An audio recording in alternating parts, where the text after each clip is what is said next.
Hello, everybody. My name is Jim Farmer. I'm the festival director of Out on Film Atlanta's LGBTQ Film Festival. I'm also an arts reporter for Georgia Voice. I'm very happy today to be talking to the director of the documentary Lover of Men, The Untold History of Abraham Lincoln, directed by Shaun Peterson. It's now available on streaming. This is such a fascinating documentary. Thank you, Shaun, for talking to us. Well, thank you. Thanks for having me. Thank you. And congratulations on the film. Well, thank you. Yeah, it's been, oh, holy cow. Do you hear back behind me? Can you hear that? There's like literally the electric company is like chopping a I, tree I, down right now. I personally don't hear it. Okay. Okay. Good. Good. Okay. Great. These filters are great. Well, thank you so much for, having me. And, yeah, the film it's been a wild ride. We knew that this would be a charged topic and that people would respond to it. But, we've been getting so much press. And, what I enjoy doing interviews like this because I want to get, some of the finer points of the film out there because Yeah. you see a lot of headlines that are like, was Abraham Lincoln gay? And we go to great lengths to talk about the history of the binaries, the history of what it is to have sexual identity, which is a very, very new concept. Yeah. And so, if we were to go in a time machine and ask Abraham Lincoln, are you gay or do you have an identity where you identify with having a specific type of sexual preference? He probably wouldn't understand what I was even saying, because it's a completely new idea that didn't come until after his time and really didn't become kind of popularized until the 20th century. So that's what I really like about my research and in the film itself, getting into those topics too. How long did you work on this? Well, I mean, if you want to go way back a very long time, because I read about this in a great book that's out of print now called The Intimate World of Abraham Lincoln that was written by Clarence Tripp, who was one of Alfred Kinsey's. I mean, Tripp wrote the book in his 80s and died before the book even came out, but he was one of Alfred Kinsey's sex researchers way back. And so Clarence Tripp, as a gay man and as a sex researcher, wanted to take all this historical evidence that really had only been studied by Lincoln scholars who were primarily white heterosexual men in institutions, and wanted to take this same evidence and look at it through a different lens and through different experiences. And it really ruffled a lot of feathers. And that was in 2005. So I had read that book in 2006, and I'd been trying to pitch some variation of this project for a very long time. And it wasn't until last year that we really kind of got it off the ground. And, through 2004 is when we primarily made the film. So we made it pretty quick. Can you talk about additional research that you did and how you were able to line up all these great interviews with scholars and others? Yeah, it's a great question. Like here's the thing, and if people don't know this, what's great is most professors at universities, their email is public. You go onto the university's website and their email will be there. And so I just cold emailed all of these people.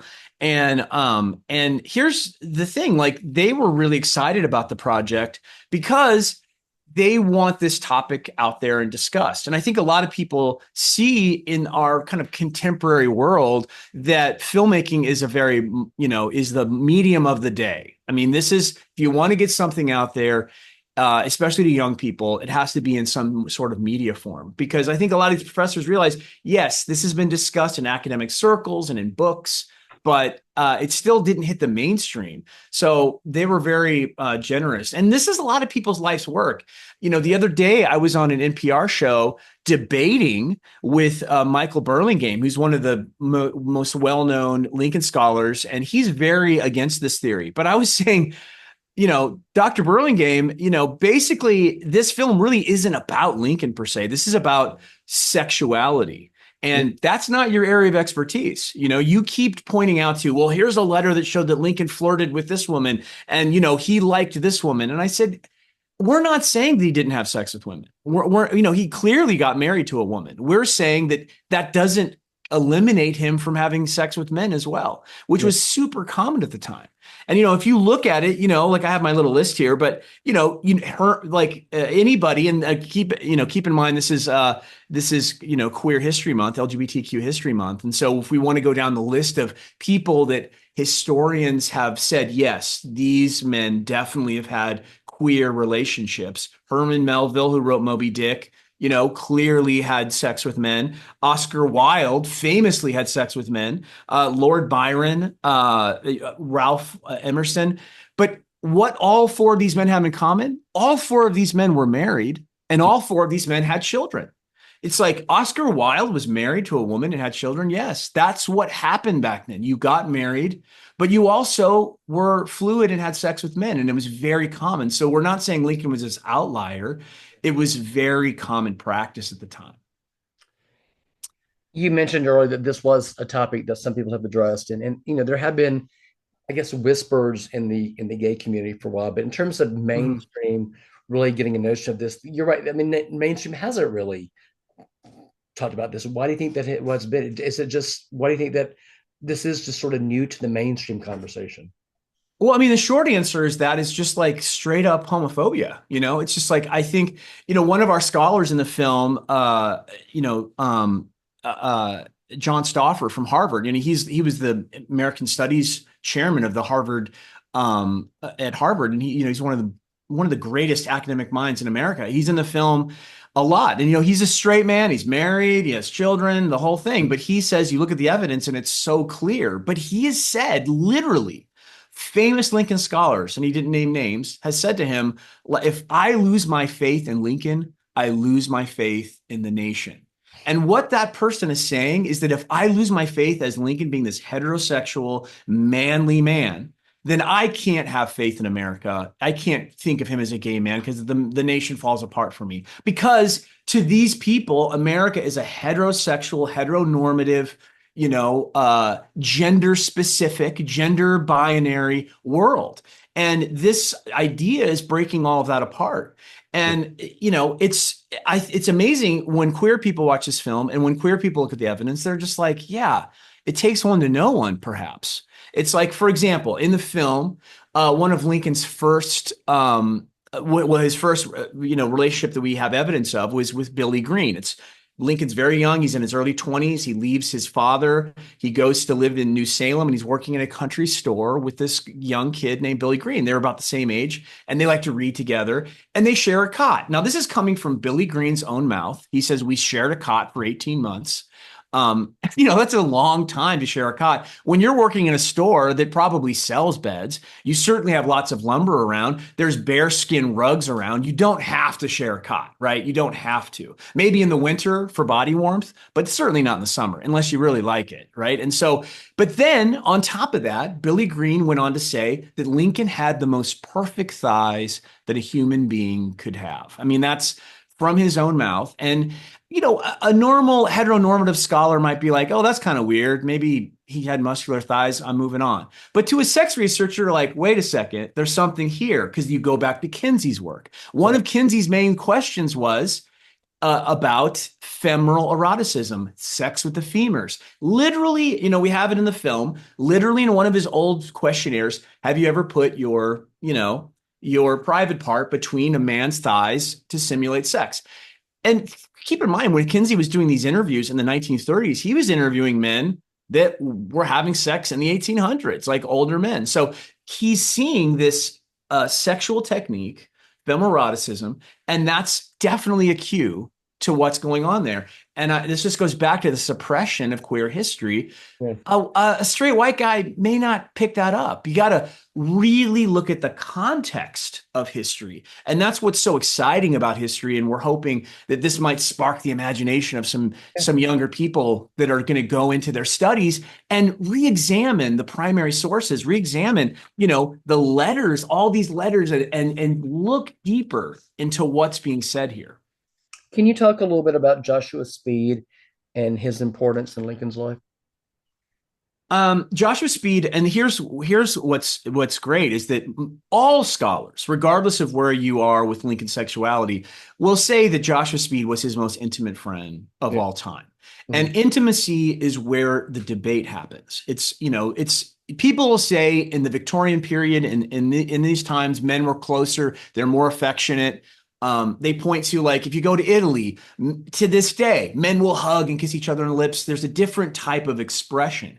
And certainly where I grew up in Missouri, two men kissing, when they greet each other it means something very different. And so they'll argue that, but you also have to look at the way men were physically. There was a homosocial world, they called it. Men hung out with men and women hung out with women until you got married. And within this world where men are only hanging out with men, to say that they didn't like be sexual with each other is ridiculous. Especially with this argument that back then, and a lot of conservative historians will say, well, men shared beds, right? Like there weren't a lot of beds. You're out on the prairie, you share a bed. And that's true for financial reasons a lot of the times. But getting back to Joshua Speed, this is a man that Lincoln shared a bed with for 4 years. Now, that wasn't that common. Okay. So here's a guy, Lincoln moves to Springfield. He's young. He's a new lawyer. Maybe he doesn't have much money. Okay. We'll buy that. Right. So we do have a letter, though, that we from his mentor, William Butler. And this letter says, hey, my wife's mending your clothes. I just paid off some of your debts. You're moving to Springfield, moving with me. Like I'm your mentor. Like, we've known each other for a long time. And Lincoln decides not to move in with his mentor and instead moves in with a complete stranger he meets at his store that Joshua Speed owns. And if you see a picture of Joshua Speed, I mean, he is a beautiful, by today's standards, definitely a twink, right? Beautiful, beautiful young man. And Lincoln decides instead to move in with Joshua Speed, who says, hey, on the first day he meets him, I know you probably can't afford a bed, so why don't you just stay with me in my bed? And Lincoln moves in and he's with him for 4 years. And in that time, he's a legislator. He's a lawyer. He definitely could have afforded his own bed in his own place, but he stays with him. And the way we know that there's something more here is when Speed gets married. And his father dies, and he has to move back to the plantation and take over. And when he leaves Springfield, and Lincoln goes in this deep depression, and there's some letters exchanged. And in these letters, they are heartbreaking letters. And a love letter when you read one, especially from a politician and a lawyer. I mean, have you ever gotten a letter from a lawyer? I mean, they're dry. There's not a lot there. Most of Lincoln's writings, if you look at all of his letters throughout time, there's some jokes in there, but and there might be a little bit of a friendly line, but certainly not the way he wrote Speed. Heartbreaking letters talking about how jealous he is of Speed's new wife, talking about how he wants to die, talking about how that he is distraught for 10 hours.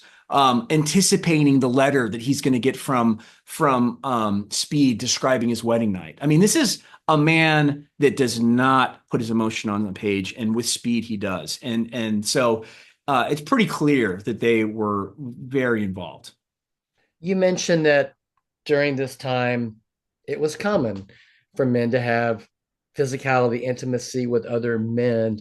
But was this something that, I mean, what I mean, would the climate, I mean, would the climate allow that? Like what would public perception have been of that, even though it was happening pretty frequently? Well, that's a good question because, like some of these scholars will say, when Lincoln was in the White House, he made Joshua Speed's brother, James Speed, one of his cabinet members. And in front of everyone, he said, well, this is James Speed, everyone. And I know James well, but not as well as his brother, who I slept in the same bed with for 4 years. And he openly said this in front of everyone. Mhm. Now, in today's world, if a president had said that, the press would be like, what? And would run with it. The press didn't do a thing because that wasn't a big deal there. There was no scandal Yeah. because it was a common thing. So you have to really think about how different the 19th century is and take our own perception, our own 21st century thought, or even our own 20th century viewpoint and recontextualize it because nobody thought anything of it. Lots of people lived together back then. There was what's called a Boston marriage, where two women that never got married would live together their whole lives, and nobody really thought anything of it. People just thought of them as kind of like a little bit of like they were like my wife, and she was like my wife. It was a similar kind of context. the preferred thing was to get married and have children. And you needed children for a lot of reasons, to do work around the house, to help on the farm.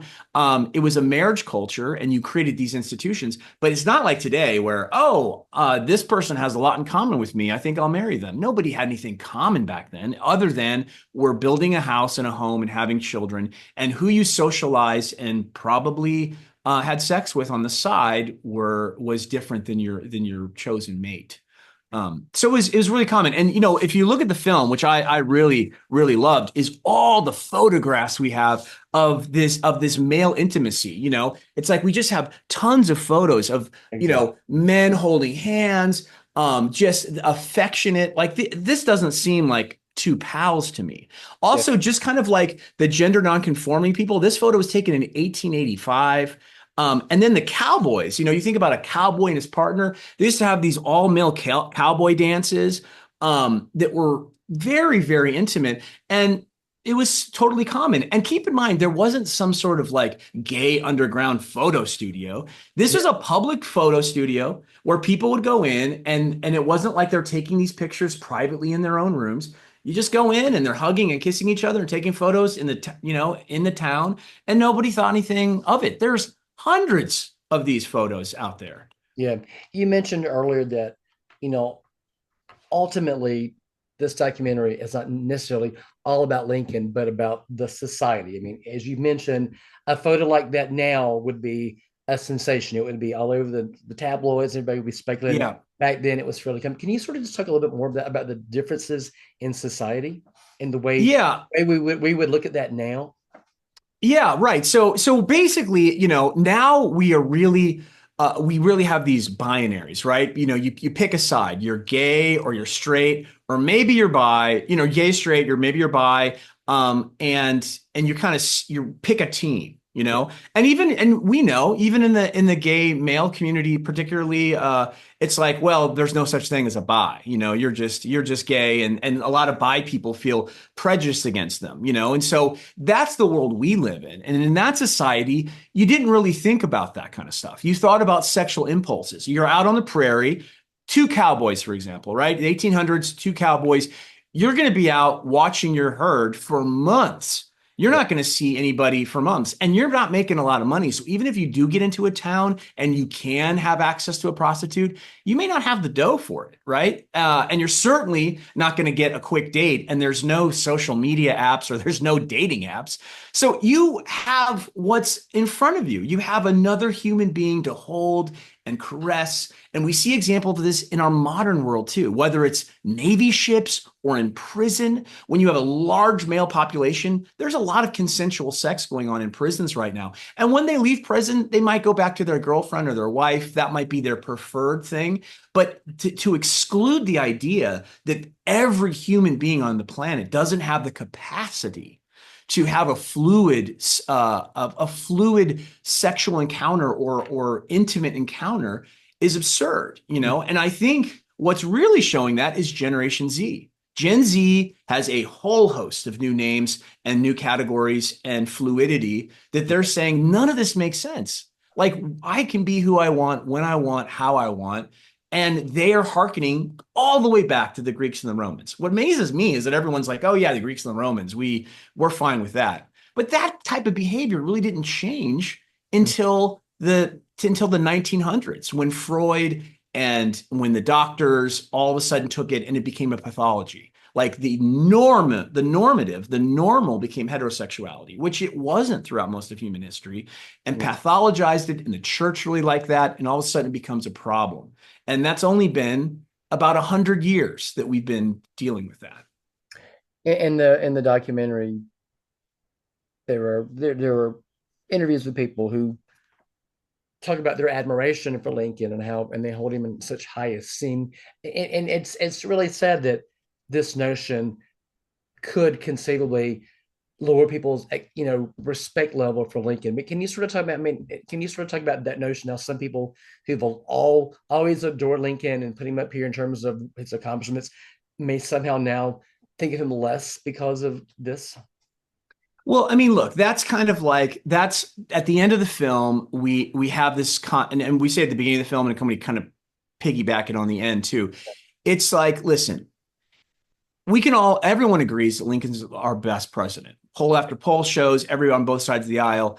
But if we told you he was queer, would that change what a great president he was, what a great man he was, what a great human being he was, and the vision he had for equality in our nation? Would that change a thing? No. So our kind of our underneath like subtext is that it shouldn't change the way you feel about your son or daughter or your sibling or your offspring. You shouldn't, if they're playing with their gender or their identity, it shouldn't change your love for them because they're the same great person that you've Mhm. always known. Yeah. And that's kind of the question we're putting out there. Does it matter? Like all of these things are made up. I was speaking to a group recently, and it just comes down to this. These things are social constructions. These things, homosexual and heterosexual, are made up, completely made up words that happened in 1870. These two words came out of nowhere. Mhm. And then all of a sudden, everyone applied them to everyone. So if they can make stuff up, if the church can make stuff up, we can make stuff up too. We can reject this made up stuff because it's all made up. The only things that are constants, I think, in the world are love, pleasure, affection, and impulses.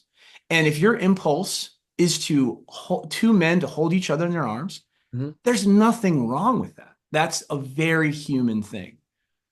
So you had a theatrical release. Congratulations! And Thank you. now the film is. Can you sort of talk about where people can see the documentary now?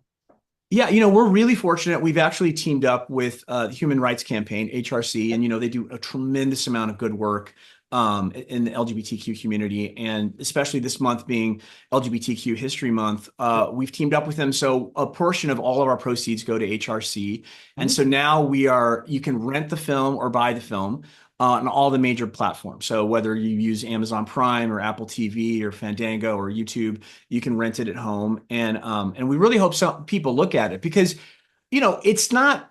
I wouldn't say it's totally like a true crime show, but it is one of the. It is the structure of the film is here's evidence. We're Yeah. presenting the evidence to people, and we're doing it in a timeline along Lincoln's life. We're presenting evidence about the context of the world that he lived in, Yeah. and we're asking the audience to take this in, and we'd love to hear what you think. Does it pass the test? I feel like it does. I would not have made this film if I don't think the evidence was there. And it's taking a new generation, I think, of scholars and individuals to look at this stuff with a new eye. Gotcha. Okay. Lover Yeah. Lover of Man: The Untold History of Abraham Lincoln is now available to stream and rent. It's an extraordinary documentary directed by Shaun Peterson. Thank you so much for talking to me today, Shaun. Jim, thanks so much for having me. I really appreciate it. Yeah. Absolutely. Nice And to I meet and I went to preschool in Marietta, so you. You I did? love my Georgia. Yes, I did. So How long I ago love was my that? Georgia. How long ago was that? 1979. I mean, Marietta was not the Marietta of today, certainly. Neither was Atlanta. So yeah, but I still have a fondness for my youth in Georgia in the pines down there. Oh, that's great. Thanks so much. It's Yeah. good talking to you. Okay. Thanks, Jim. Thanks.